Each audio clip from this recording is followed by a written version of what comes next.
प्यार भरा नमस्कार। मैं सुनील कुमार शर्मा।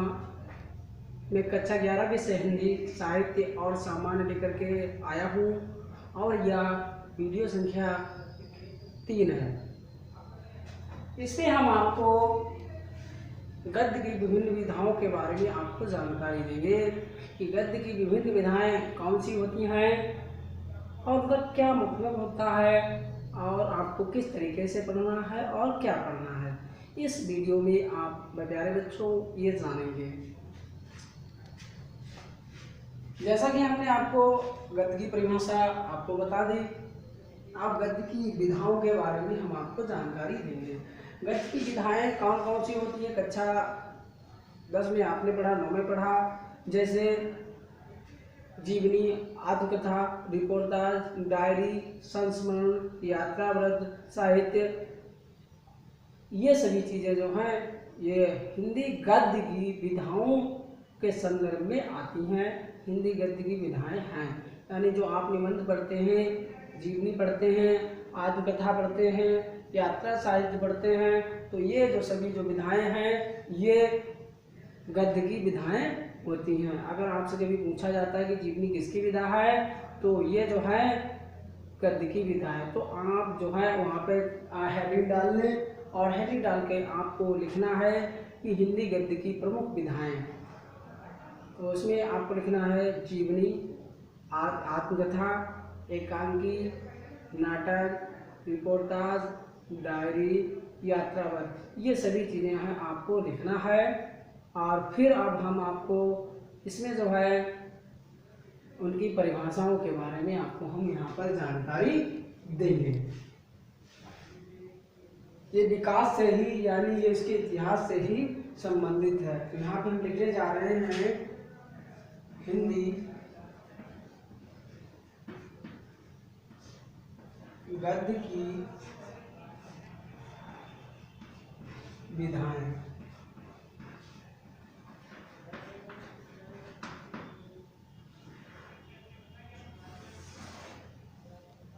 जैसे कि हम बता चुके हैं आपको, जीवनी, आत्मकथा, रेखाटिज, रिपोर्टाज, डायरी, ये सभी जो है रचना है। अब हम आपको यहाँ पे इसकी परिभाषा बताएंगे, यानी आप इसमें जानेंगे कि जीवनी का मतलब क्या होता है।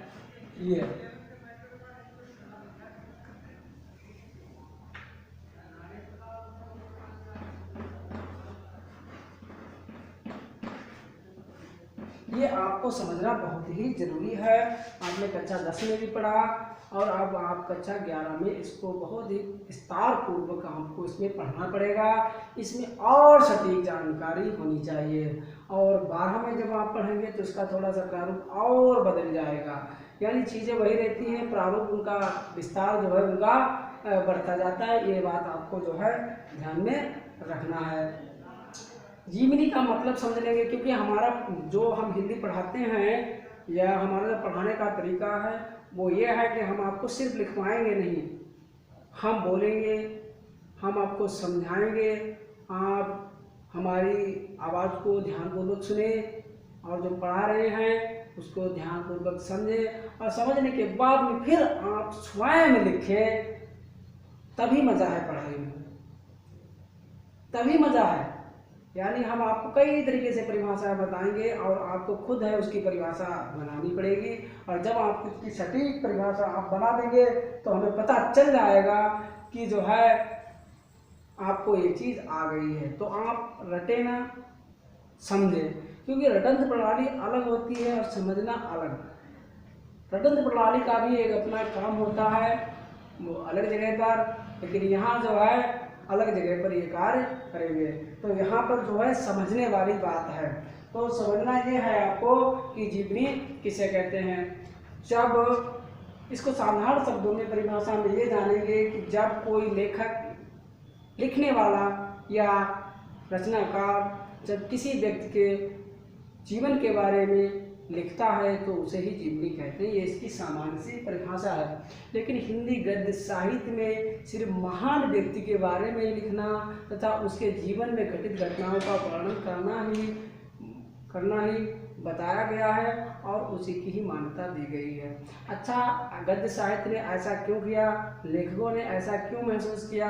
लेखकों ने ये लिखने का जो है ये हमारी प्राचीन संस्कृति है, इसको संजो करके इसलिए रखना चाहा कि आने वाली जो हमारी पीढ़ी है इनसे काफ़ी कुछ सीखे, संजो करके रखें और खुद को अपने आप को अमर करने का भी एक प्रयास है।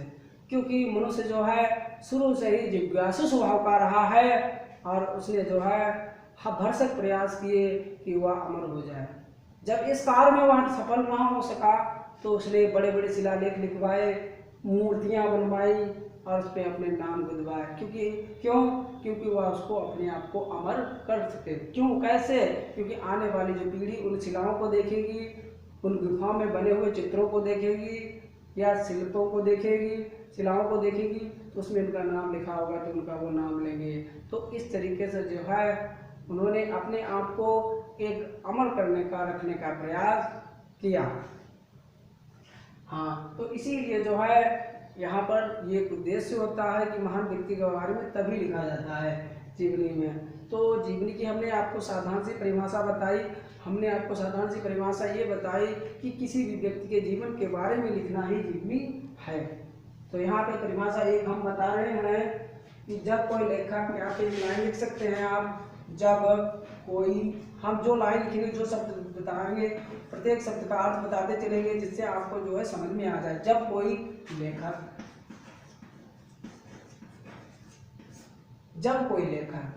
किसी महान व्यक्ति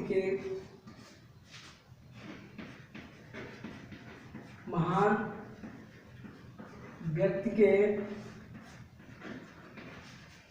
तथा महान व्यक्ति के बारे में तथा उसके जीवन में घटे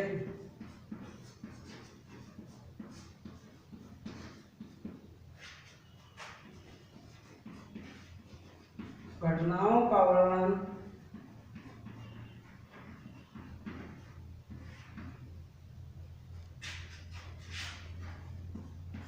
स्वयं करता है,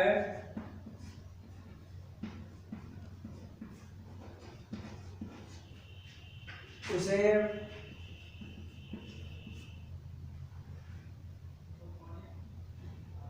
जीवनी कहते हैं।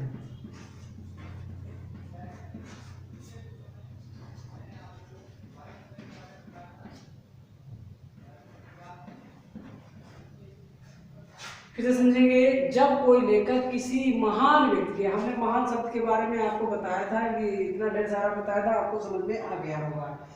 जब कोई लेखक किसी महान व्यक्ति के बारे में तथा उसके जीवन में घटित घटनाओं का वर्णन स्वयं करता है, उसे ही जीवनी कहते हैं। जैसे आपने पढ़ा होगा तुलसीदास जी के बारे में, रसखान जी के बारे में, कबीरदास जी के बारे में, तो क्या होता है कि लेखक जो है उनके जीवन के बारे में लिखता है। जीवन के बारे में क्या है, ये प्रश्न उठता है यहाँ पे।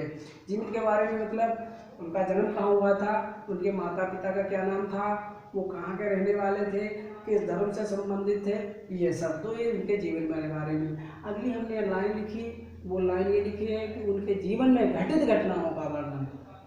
घटित घटना यानी किसी न किसी व्यक्ति के जीवन में घटना जो है घटती रहती है, जो जिसके संबंध में आप लिख रहे हैं, उसके जीवन में जो घटनाएं घटी हैं वो भी जो है वह लिखे। तो इस प्रकार की रचना को जो है जीवनी कहा जाता है। ऐसी ही एक परिभाषा है इसी के संदर्भ में, आत्मकथा का मतलब क्या है। ये जो है प्रकीर्ण के अंतर्गत आता है और ये गौण, ये आपको ध्यान रखना। क्यों, ये हम आपको आगे बताएंगे इसके संदर्भ में। अब जीवनी और आत्मकथा में अत्यधिक अंतर नहीं है, थोड़ा सा ही अंतर है, फिर भी जो वह अंतर जो है इन दोनों में अलग कर देता है। और पूछा भी जाता है कि जीवनी और आत्मकथा में क्या अंतर है। तो इस तरीके से प्रश्न जो है इसमें पूछा जाता है। देखिए प्यारे बच्चों, इसमें आपको लिखना ये है, समझ लीजिए आत्मकथा का मतलब क्या हुआ। आत्मकथा का मतलब हुआ अपनी कथा, यानी अपनी कथा, आत्मकथा।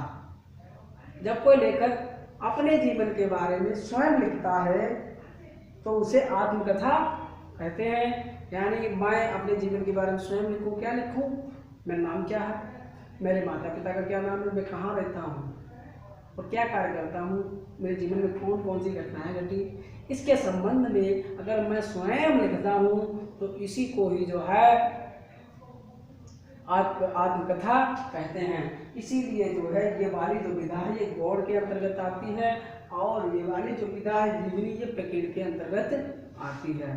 ठीक है। अच्छा, जीवनी जो है स्वयं के संबंध में, दूसरे के संबंध में लिखी जाती है, यानी जीवनी किसी पर भी लिखी जा सकती है, लेकिन आत्मकथा जो है स्वयं ही लिखी जा सकती है। कहने का तात्पर्य यह है कि लिखने वाला लेखक भी वही हो और जिसके बारे में लिखा जा रहा है वो भी वही हो। ठीक है, यानी एक ही व्यक्ति हो। अगर अलग अलग हैं तो वह इस प्रकार की रचना जो है जीवनी हो जाएगी। तो प्यारे बच्चों, उसमें आपको एसडब्ल्यू में क्या करना है, एसडब्ल्यू में आत्मकथा की परिभाषा लिखनी है। आपको इसकी परिभाषा लिखनी पड़ी, किसकी, आत्मकथा की। जीवनी की हमने आपको इसमें परिभाषा लिखी थी।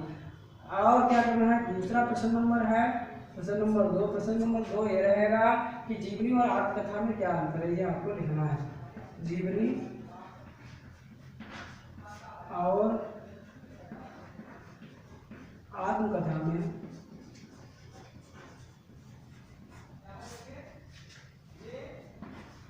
क्या अंतर है।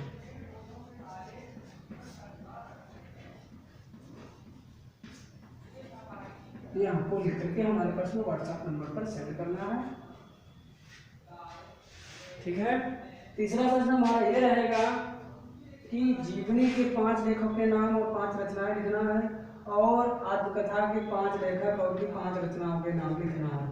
ये आपको दोनों में कार्य करना पड़ेगा।